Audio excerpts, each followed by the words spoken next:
Okay, so we want to figure out where we want to prune this first so that we'll see where our grafts are going to go. So I've got a saw and we'll make some saw cuts. So I'm going to make a cut and get rid of this limb right here to begin with.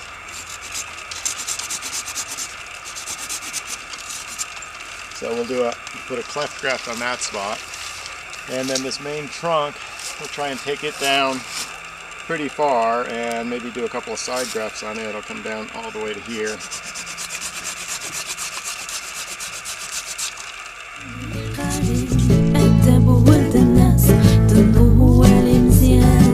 Okay, so on this one, side graft is where you're just taking a horseshoe out of the side, and what that is find a nice smooth part of the tree that you're going to slice into and just make an opening. So this is, you only get one shot at this. There's one disadvantage, but it's one clean cut. So I'll start at the top, make a horseshoe down, and then you're just into the cambium. Okay, so there I've got a flap and you can see the green, and so that's the flap that the scion's now going to go in. So now I take a piece of, use this piece of the scion wood. So I picked a kind of a medium-sized piece. So now we'll make a cut much like we did on the cleft graft a second ago. And then the other side, one more. And we've got a nice, that's pretty straight, I'll keep it. Okay, now on this, it's a horseshoe. So we've got a horseshoe on the flap, and then I've got a horseshoe on the scion, and I want to lap them. I want to go down far enough that I've covered the horseshoe on the scion, and about like that. Now I've got this flap, and I've got cells connecting with cells, and the same with the tree, the understock on the inside. So now with the bigger tape, we'll tape all that together, and that should work out fine. So now we're going to need, it's pretty big, so we'll need a couple feet of this stuff for this. And then tape this.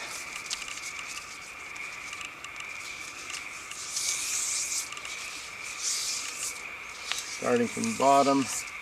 Now, if I wanted to, and we could cover this with this tape and not use the beeswax. So I think we should use beeswax. It's enough of a cut there. We're going to use beeswax. So there we've got a side graft, and you can put two side grafts. In this spot I could have put one on this side and one on this side and then tied them all together. One is all I really wanted here. Okay, so we'll go heat up some beeswax and come back, and then we'll wax this over. Let's go ahead and do another cleft on this one. So I've got a side cleft graft here. We'll put a cleft graft here and a whip in the back here. So we'll start with this cleft. And on this one I could put one on both sides. I think I'll put one on this side. That's kind of where I need something. So I could almost use a hammer. This is starting to get a little bit big for this knife without a hammer, but a little bit of pressure. Yeah, it's working its way down. So again, nice, straight down. Try and get that cut to be nice and straight. So I want to split this enough, I'll be able to get this scion in as soon as I cut it. So it's pretty well split. Pull this back out. Now I'm going to line it up on this side. So we'll take the smaller of the two. We'll use this one on this whip graft. Okay, so here I want to cut.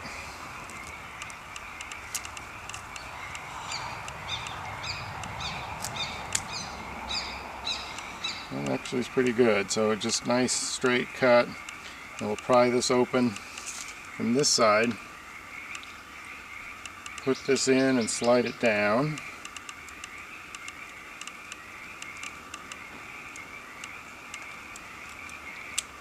Okay, let me check the side. Looks good. Go a little bit lower. Could use a screwdriver here sometimes to pry these open better than your knife, but The knife works. There we go.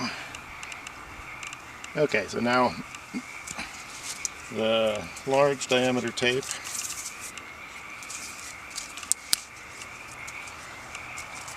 And tie it. Now I've split it pretty far down, so I want to tie it, use the tape from pretty far down to really protect any moisture from getting into this cut. So I'm going to leave the top open and exposed because we're going to put some beeswax on the top and seal this off from moisture getting in with beeswax.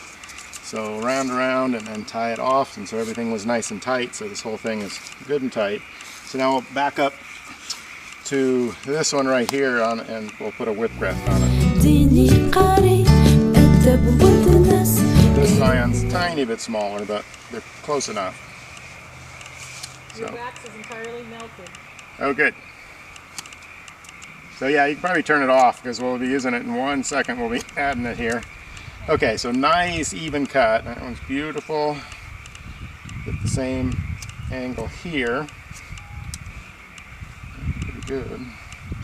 Looks nice. Okay, so now just at center or just above center, cut in and crack this open. And so now the whole thing's just moving. Same on this one. And you're headed towards your finger, so super careful not to go too far on this one. Your fingers are right there. Now let's push these two together. And then we'll back it up. Get these lined up really nice. Okay, so now the small tape or the big tape on this one. Here's the big one. And tie it. And then we'll go on to putting some beeswax on these other ones. So we've got, looks like, well, just 2 for beeswax, so that's good.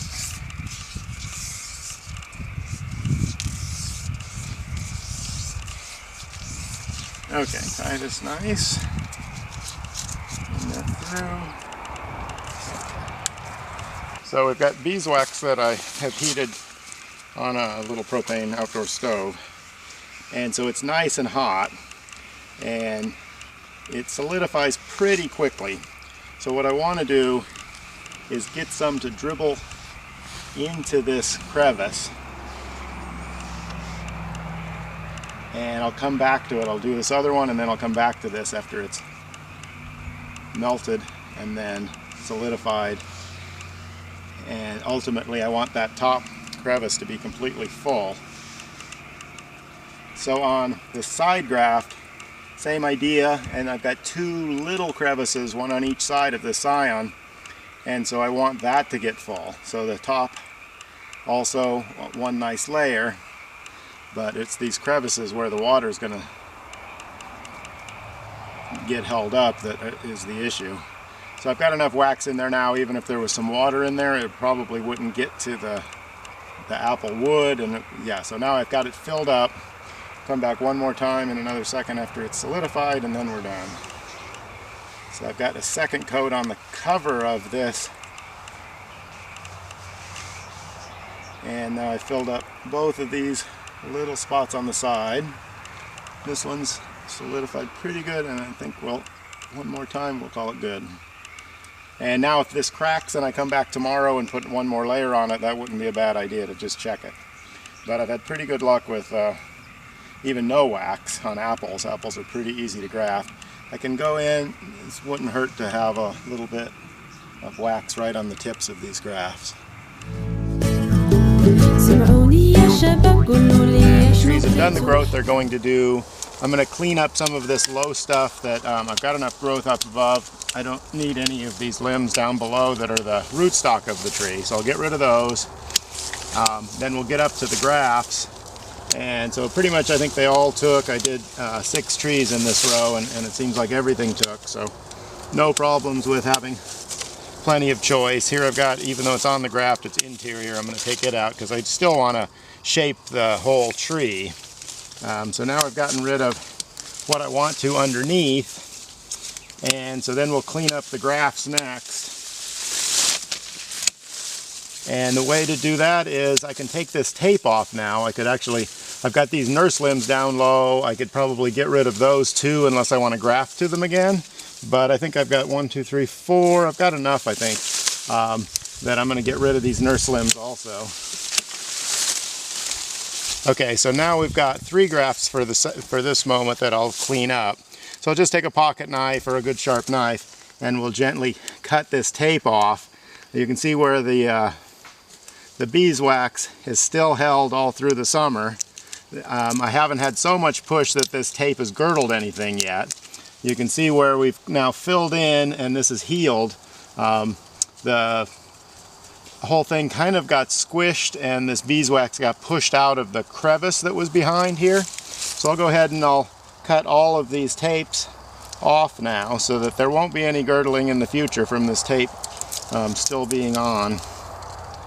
And so you want to not go too deep that you're making a serious cut into your tree, but a little bit of a cut doesn't seem to hurt anything. So everything's healed up pretty good.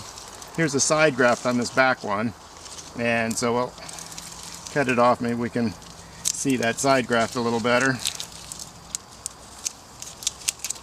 And voila. And so now I still can prune a little bit more off of these branches and kind of get them shaped, but they're pretty close. Got a nurse limb under here. I think I'm going to just cut that shorter and maybe plan on grafting it next spring. But now it's kind of set. And so there it is. And so now we turn from one variety to a variety that we want, and we'll have good fruit, whereas before we had a fruit variety that really wasn't as good as this area liked.